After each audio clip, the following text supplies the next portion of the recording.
Solidarity forever, for our people must be free.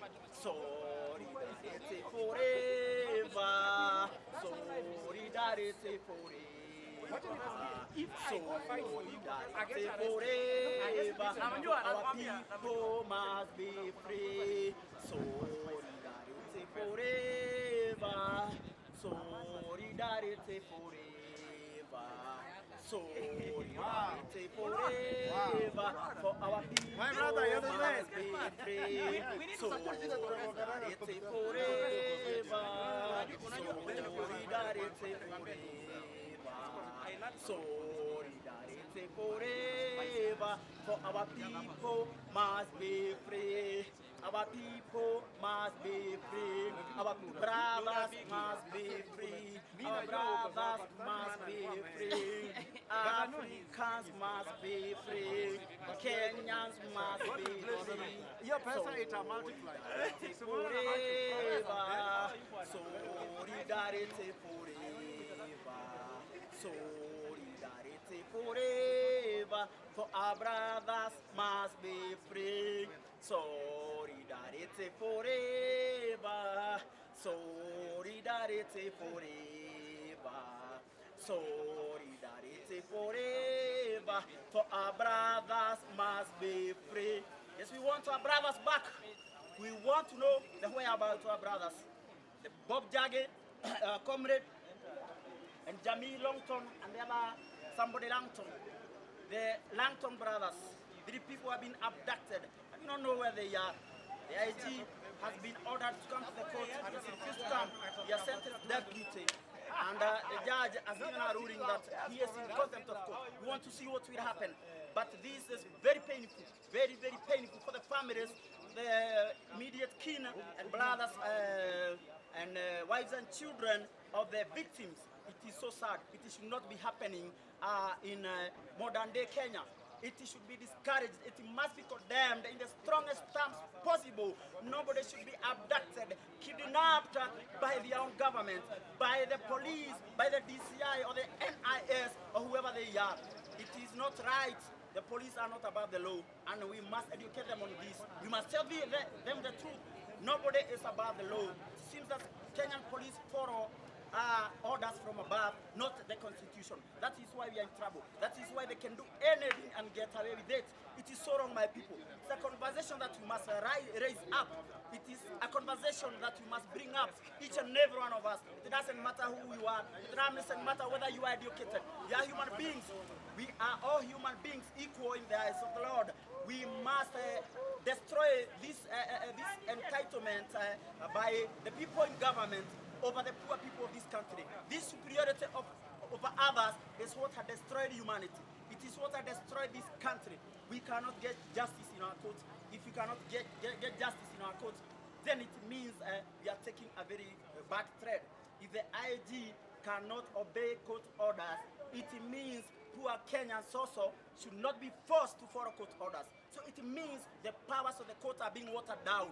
That is what is happening. That is what the IG is doing. And so he has a responsibility. He should resign immediately, because that is the only honorable thing that the IG should do. Let him resign. Let us show our leaders that to lead is also to listen and to serve. Our leaders do not listen to us. They hate criticism. They don't love criticism. They love to be worshipped. They love to be praised, and that is what has destroyed Africa. That is what has destroyed this country. We will never get it right until we stop worshipping criminal leaders who are in power, until we stop celebrating or praising criminal leaders who are in power. Well, it is what is happening in the world of today, in the Kenya of today. We are being led by criminals, murderers, thieves, and liars. It is what we have in our hands, and we must know how to deal with it. Or else we will continue losing lives. We will continue finding our brothers abducted, our sisters killed, and their bodies thrown in a quarry somewhere, because they think that the lives of the poor people do not matter. Our lives matter, and this is what we must say loudly and clearly to everybody who cares to reason, that our lives matter.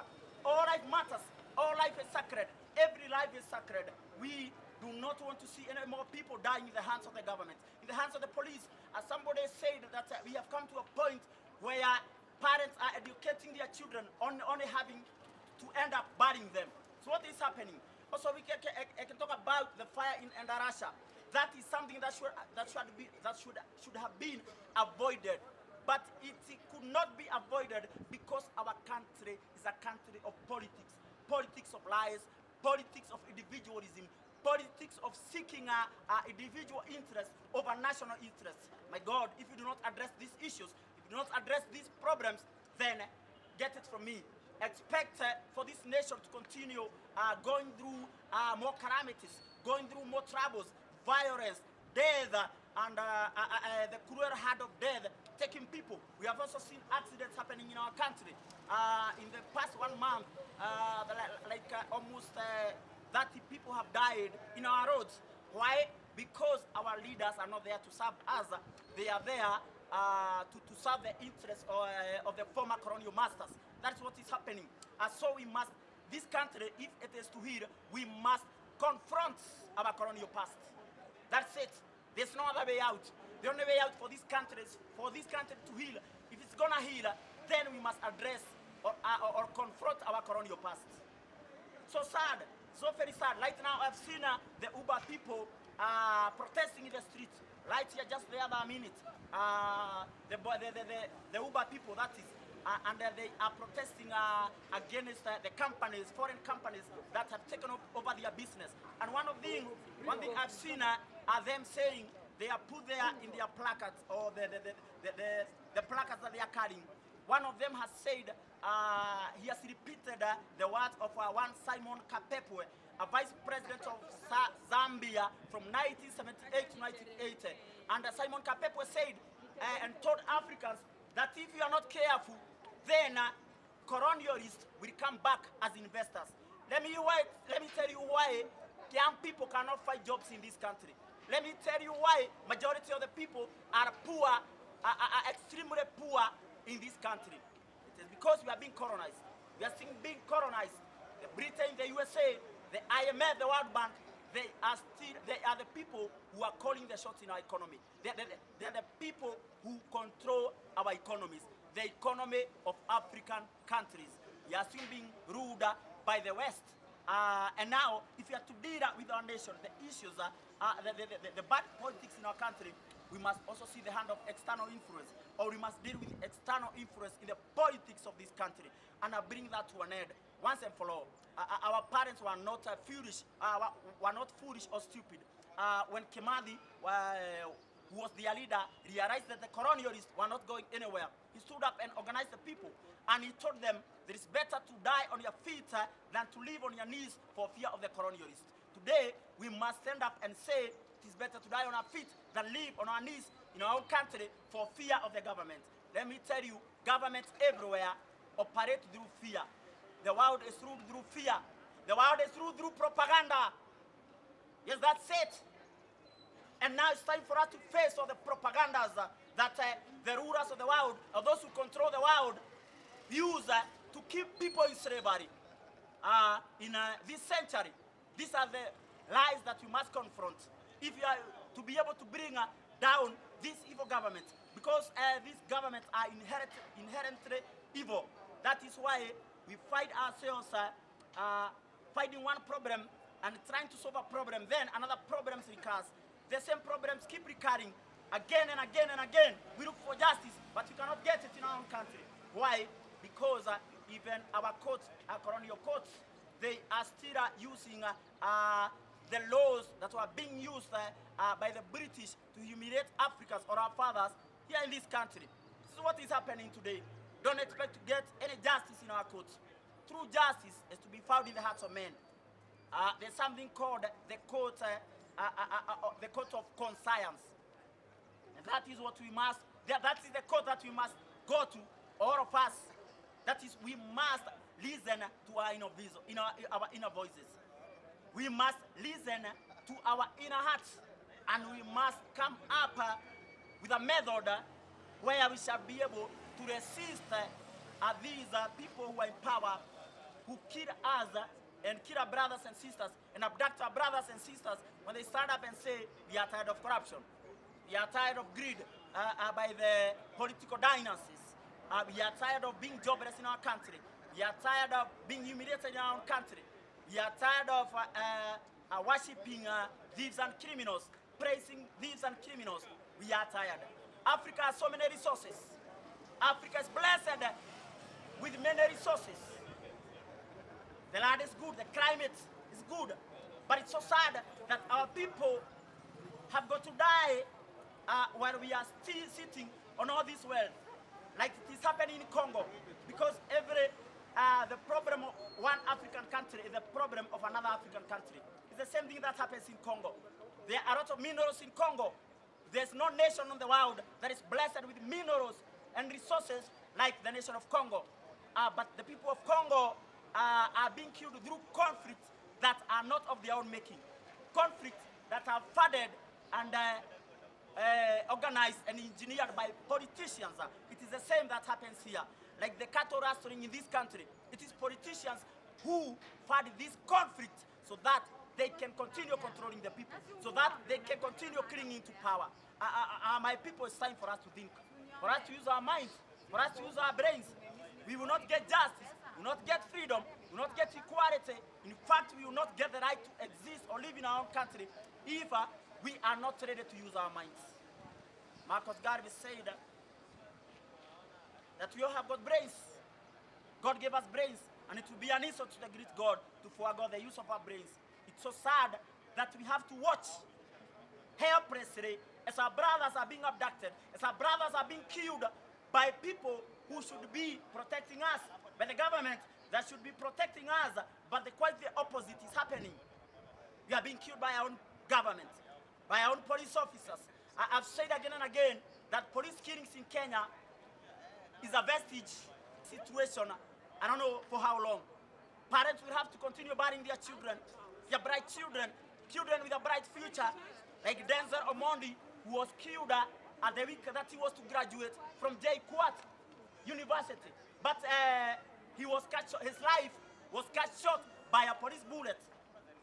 My people, if we do not address this issue as a people, as a country, as a generation, then these problems are not going to come to an end, because we cannot expect these problems to come to an end unless we address them, confront them, and find an amicable solution, a lasting solution to these issues.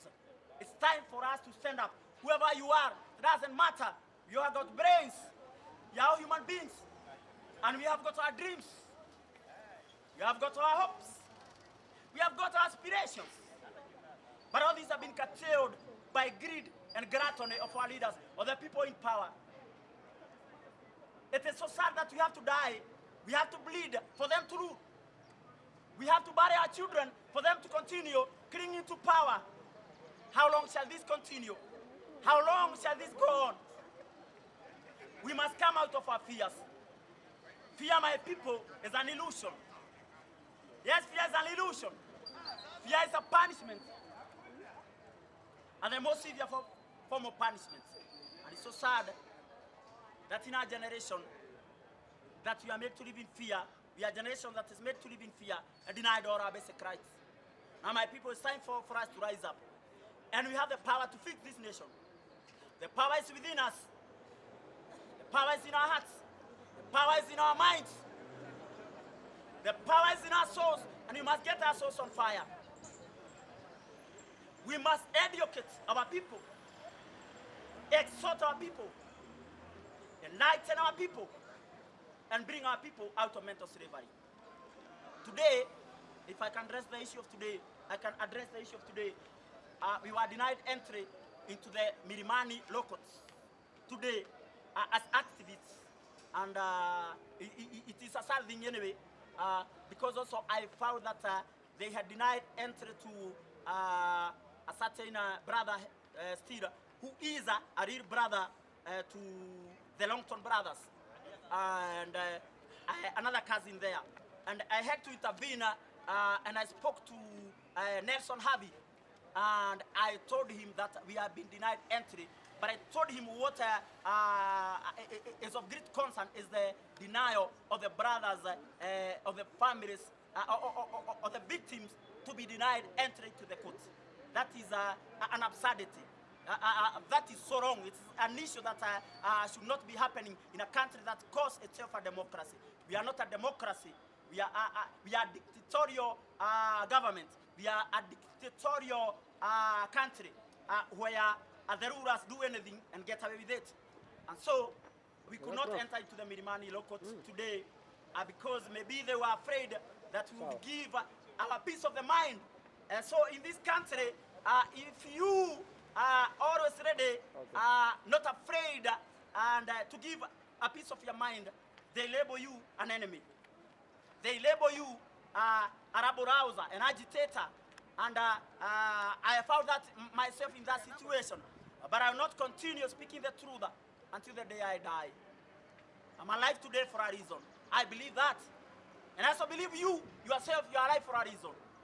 God has kept us alive for a reason, to save humanity, to save this country, to save our children, to save our wives, our mothers, our fathers, because nobody is safe in this country as long as this government, this inherited evil system is still in power.